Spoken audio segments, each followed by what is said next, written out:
open. It'll get hot. Yeah, it'll get hot. Yeah. Oh, you need a chair.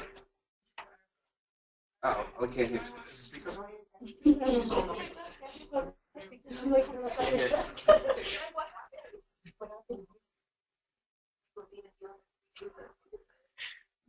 She's on.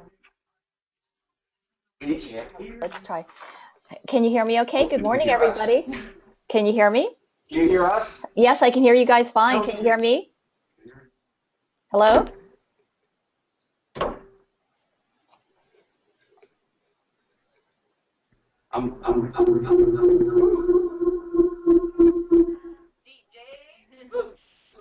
Good morning. Testing. 1, 2, 3. Testing.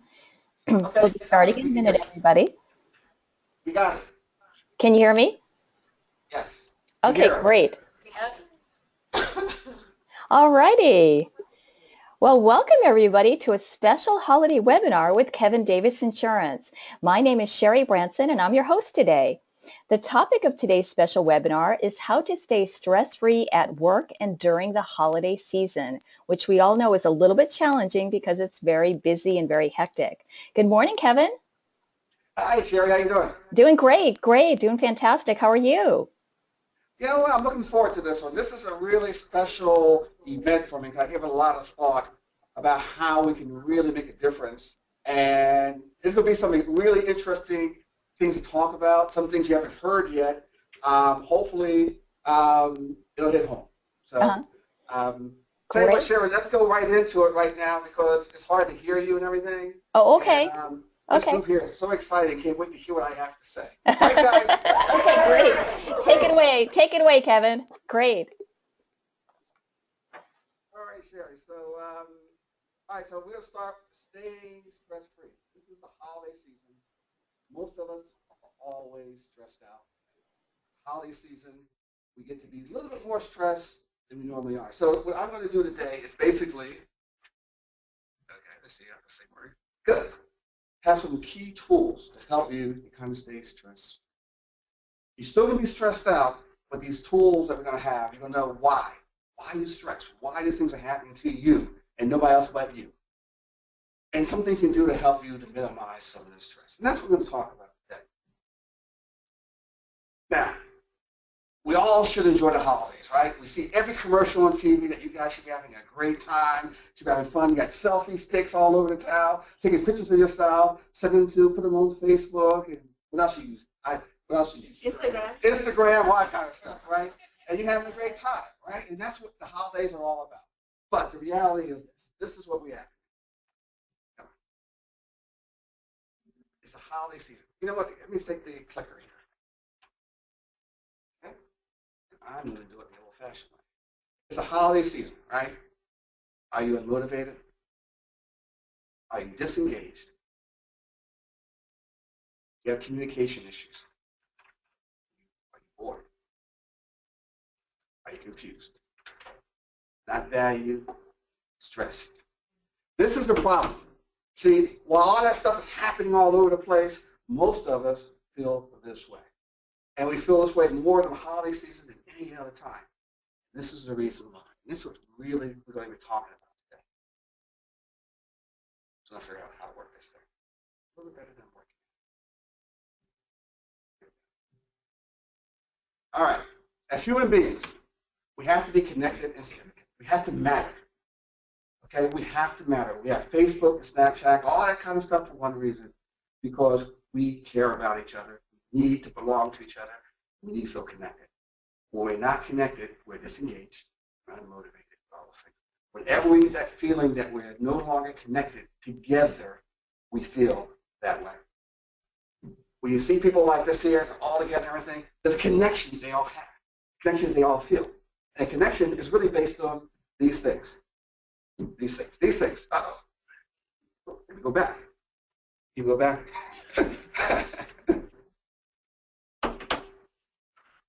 Technology. Yes, I said it. It's based on these four things. Whenever we have compassion, we have kindness, we have that empathy and understanding, everything works well. Everything works well. Whenever you do these things, whenever you're helping somebody, whenever you care, you don't have any problems. What happens is, when you go to the next screen, we just said, we're in the box. Once we put ourselves in that box, our reality is distorted. And this is the most important thing we're going to talk about today is how we distort our reality. If we are compassionate, if we're caring, if we're empathetic, things work out well. We distort our reality, we get ourselves in the box. Last week for Thanksgiving, my daughter, I was with my family, son of my daughter and my wife. My daughter says she needed $100 to pay her electric bill. Now, if you have kids or if you have to ask your parents, that one thing you ask, now there's usually two answers, right? A yes or a no, right? It's not. It's how you say the yes or the no. Now, if I'm compassionate, empathetic, and understanding, I'll say, yes, I can help you out, or no, I can't help you out right now because things are pretty tight. But what do parents do? I can't believe it. All right, no, I can't help you out right now, or, okay, fine, I'll give you the $100. Now, once I do that, my reality is distorted. Why my reality is distorted? Because, number one, justify my actions. I say, she's been out of school for 5 years, she should be able to afford her own, so I'm not going to give it to her. So I was justified why I'm doing it. It's like the smokers. The smokers who go out and smoke, they know that smoking can cause cancer, but they justify why they do it. They say, well, because I only smoke 1 pack. Well, I don't smoke as much as my neighbors do. Oh, I'm a healthy guy. I don't believe in that stuff anyway. We all justify our actions. And once we justify our actions, this is what happens. This is what happens. We diminish their value. As soon as I tell my daughter, I can say, fine, I'll give you the $100, or no, I diminish her value. I said, you've been in school, you went to college, you should have had a better job. Wow, I just diminished who she was. I diminished her as a person. Okay? The same thing would happen when I get in that elevator. We all get in the elevator, we'll push the 17th floor. And when somebody comes, what do? We push that button, right? Right? Yeah. What we basically did was what? We diminished that person's value. We said that person's not as valuable as I am. Okay? We diminished their value. That's the first thing we did. I diminished my daughter's value. I diminished the person who's waiting to get on the elevator.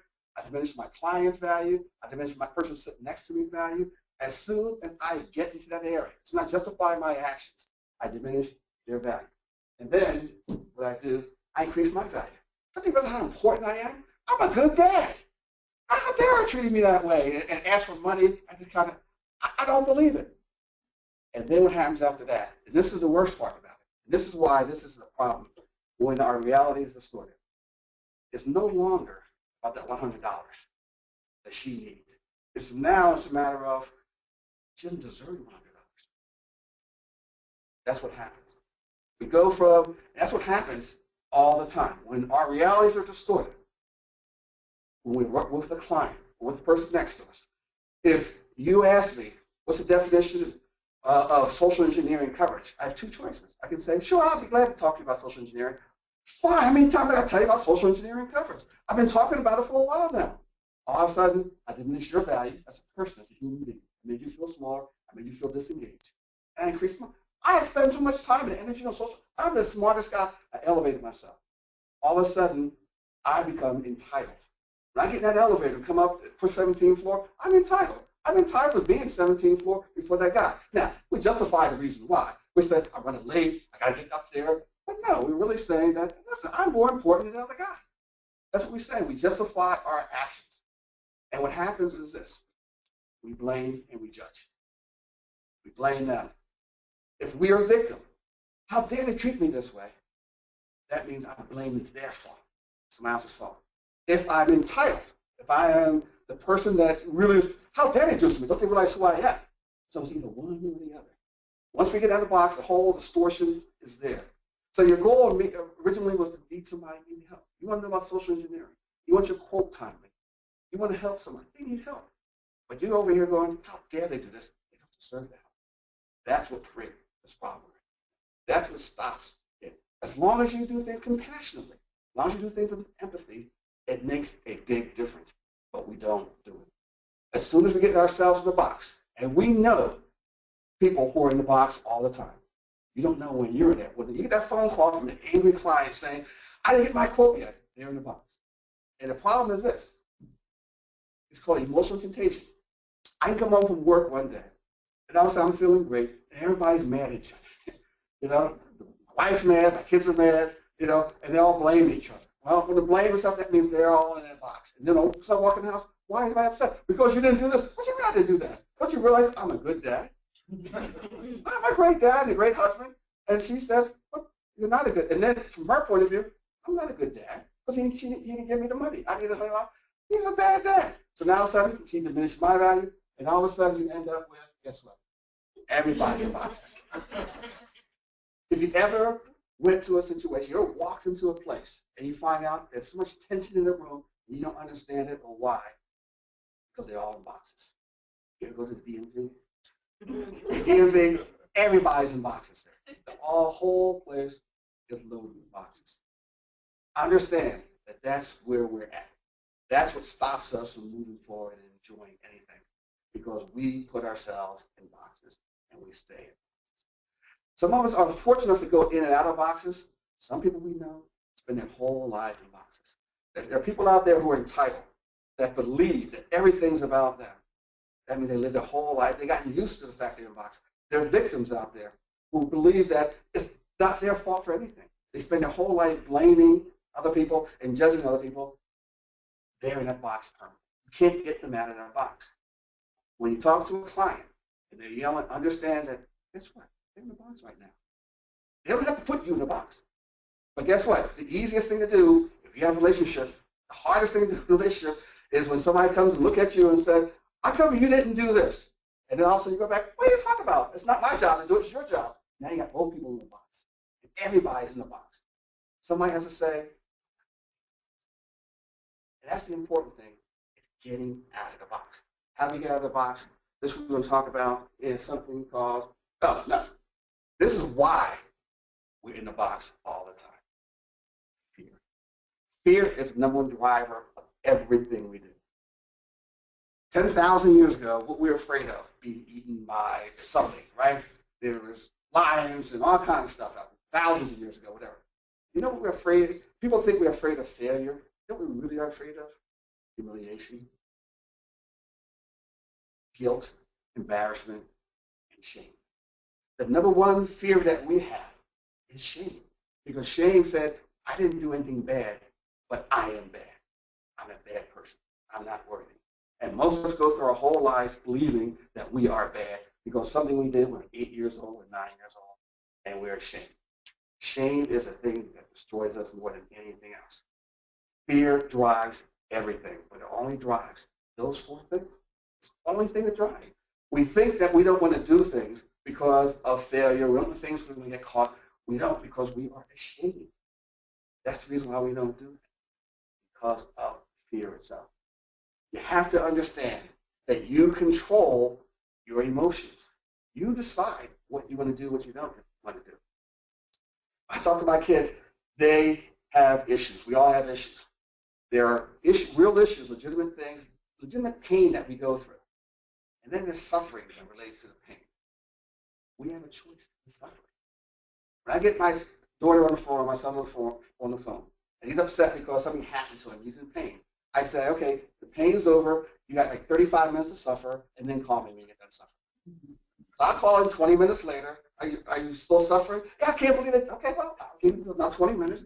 Because we choose to do that. We choose to suffer day in and day out. That's a choice we make. You don't have to do that. You can say, pain is pain. You know, if you had an emergency situation, yes, something happened to you, guess what? You're going to feel it. Okay? You broke up with somebody you care about, you're going to feel that pain. But then when the pain is over, you choose to suffer. You choose to suffer for year in and year out. You're going to carry that weight and responsibility because it's a choice you make. You don't have to do it. And all the emotions you have, the fear you have, you can change that fear and say, I'm not going to be afraid. And it's a choice. And you don't have to be afraid because all you're afraid of is shame, embarrassment, humiliation.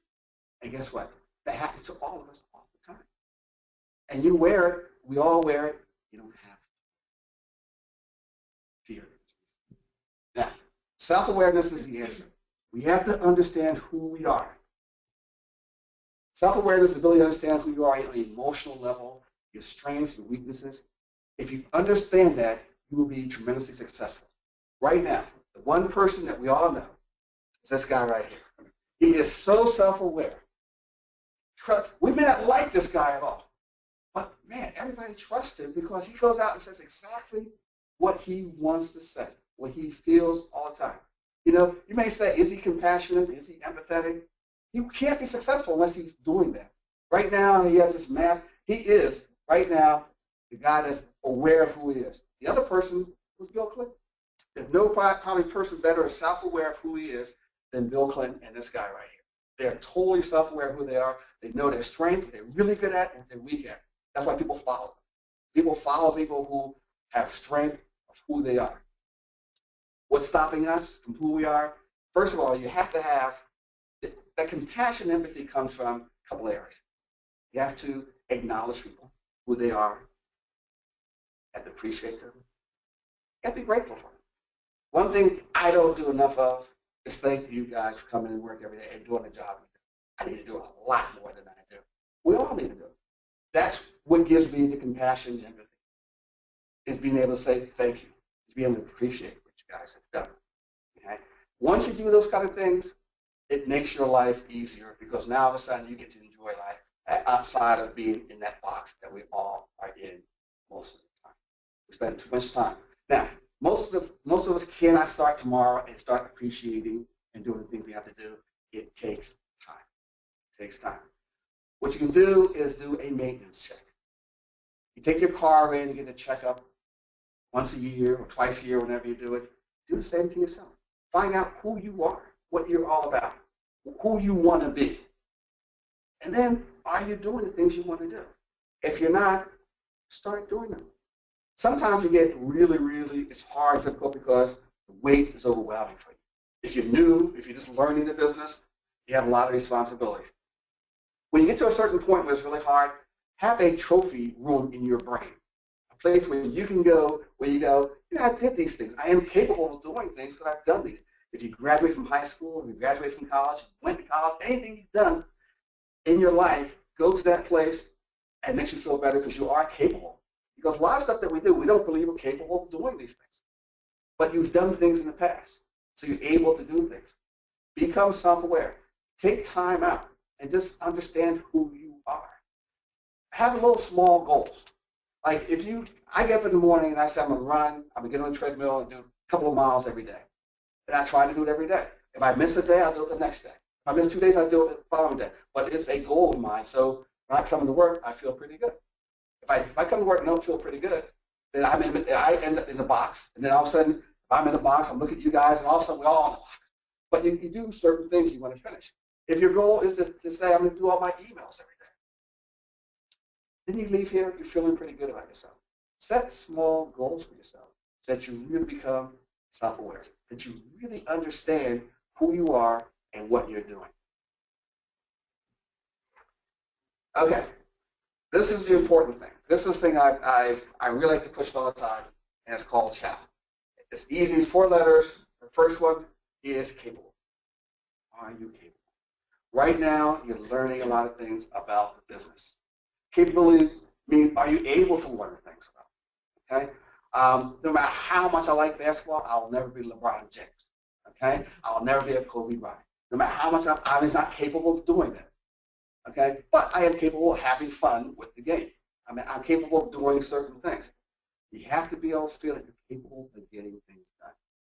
That is the number one thing. If you don't believe in yourself, if you don't believe you're capable, then you're not going to move forward. Capability is the most important thing because we fall down on ourselves. We believe we can't get it done. Well, you can. Most stuff that we do today, we can do. You know, you're not rocket scientists, you're not open heart surgeons. No, it's things that you have to take your time and learn and grow. With everybody in this room is capable of doing what they have to do. Honesty. Honesty is the key. Be honest with yourself. The biggest problem is that you believe you're honest, but when you get in that box, you're distorted. So now when you're distorted, you no longer, when you talk to somebody who's really in that box, you look at them and going, I don't get it. What are they talking about? They're dishonest to themselves. And they don't know they're dishonest. That's why it's so important to know when you're in that box or not, because you're distorted. You have distorted. And when you're distorted like that, you have this crazy view about life that's totally wrong, and you're arguing and talking about something It doesn't matter. But what matters is what's important to you. What's important is solving a problem. What's important is trying to be successful, not trying to be right. When you're in that box, it's about being right. How dare they do this to me? I am right and they are wrong. And you lose all perspective of what you want to do, and that is to succeed, to be a better person. And in order to do that, you have to be honest with yourself and the people around you. Openness. You have to be open. Openness means hearing what I'm saying and saying, wow, this makes sense. You know, there are people out there who will hear this and go, that's not me. I do all these things. I'm never in a box. I can't be in a box. I'm not the kind of person I am. There's people who won't ever even listen to some of these things. You have to be open to hear some of these things to be able to move forward in life. There's too many times that you will talk to people, and it's hard to talk to people because they can't accept certain things, and then all of a sudden they're in a box, we get in a box, and you start going back and forth. When you talk to somebody, you got to talk to them from a compassionate, emotional, empathetic way. If you do that, you win. It's not up to them. They may put themselves in a box. I can say to my daughter, well, listen, I can't help you out this time because it's a holiday season, we can't do it. Now, she may go, boy, you're a mean dad for doing it. That's their problem. It's not mine. I was compassionate. I did the right thing. She can be in a box, but that doesn't mean I have to be in a box. They can be in a box. Your client can call you up right now and yell and say, I can't believe you didn't get that quote to me in time. Now, you have a choice. You can say, I can't believe they're talking to me that way. I wasn't trained good. I wasn't. And then you're both in the box. You say, oh, I'm sorry. I didn't mean to. Let me work on it and get back to you. That means they didn't allow you to be in that box. The openness matters. Openness matters a lot in terms of who you are. You have to be willing. You have to be willing to do these things. Open and willingness, the willingness matters. The willingness is really, really important. You have the ability to do a lot of different things. You have to be willing to do. You know, the way we think, the way we operate, we spend a lot of our time not understanding that right now, this point in time in our life is the most important time in our life, today. We spend too much time worrying about what's going to happen tomorrow. You can be prepared for tomorrow. Don't worry about it. You don't know. We spend too much time worrying about what happened a year ago, 2 years ago. I should have did this. I should have done that. In our minds, we're sitting there and we spend all the time, whenever we get free time, we don't worry about what I'm having for lunch today. I can't wait for lunch. I'm going to enjoy my lunch today. In fact, today, enjoy your lunch. When you have lunch today, I want everybody in this room and everybody who's listening to the webinar, sit and look at their lunch and enjoy it. Because we don't enjoy our lunch. We don't enjoy our breakfast. We don't even know what we have. We go, oh, okay, and you move on. Sit down today at lunchtime and enjoy it. Look and see what you're eating and enjoy it. Take your time, spend the time and energy, and enjoy your lunch. That is the important thing. Don't worry about all that stuff. Because if you're not, you spend your time worrying about, I shouldn't have broke up with that person. I shouldn't have went out with that person. I shouldn't have done all this stuff. That's gone. It's over. Don't worry about suffering about stuff that happened a long time ago. It's done. It's over. And stuff in the future, right now, matters. Today, this moment, it's the only time you have. You don't have any other time but right now. Make sure right now, today, works for you. Prepare for the future. Don't worry about the future. It doesn't matter. Because whatever you worry about, it ain't going to happen what you worry about. What you plan for happens. Okay. When it boils down, this is what happiness is all about. Someone to love, something to do, something to hope for. That's Chinese proverb. This is what it's all about. We're connected. We live in a connected world. We're all connected to each other. You have a choice of being connected or disconnected.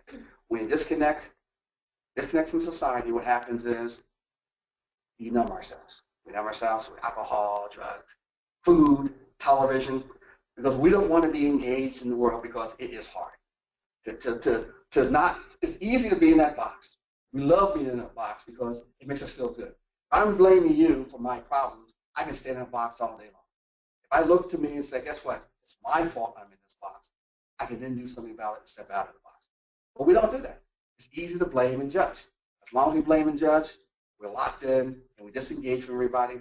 Someone to love means all of us. Something to do. We have to be engaged.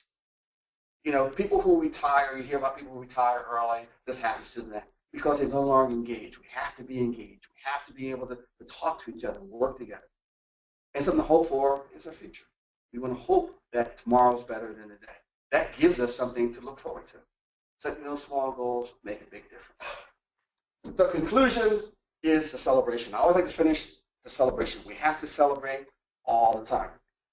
Get out of the box. Step out of the box, stay out of the box. When you're in that box, know you're in the box. As a company, I want to make sure that I'm out of the box all the time.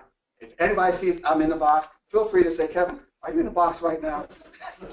Feel free to ask me anytime because my goal is not to be in the box and to make sure I understand. When you have a client on the phone, they may be in that box. Person sitting next to you may be in that box and go, okay, they're in the box. Don't let them drag you into that box. Because when you walk in this room, you feel pretty good about yourself. All it takes is one person. Can you imagine that other guy, when you push that button to close the door, that other guy standing out there, what do you say? I can't believe they did this to me. Wow, what a jerk. I can't believe. And also they diminish your value, increase theirs. Look at how important. I got to get upstairs myself. Now that person's in the box. That person has a choice to be in the box or not. But they've been in the box because you close the door on them. So stay out of the box. Enjoy yourself. Celebrate. Have a very happy holiday. Hope you enjoy it. I hope you enjoy what we talked about today. It is a lot of information, but it's something to make things a little bit clear in terms of why we do the things we do. Thank you. Thank you. Well, thank you, Kevin, and thank you everybody for participating today. Please join us on January 21st for our next webinar, which is a year in review, a look back at 2015. And now, thank you, audience, for joining us today, our live audience. And happy holidays from all of us at Kevin Davis Insurance. Happy holidays, Kevin Davis Insurance. Thanks, everybody. Have a great afternoon. Happy holidays. Take care. All right, we're officially done.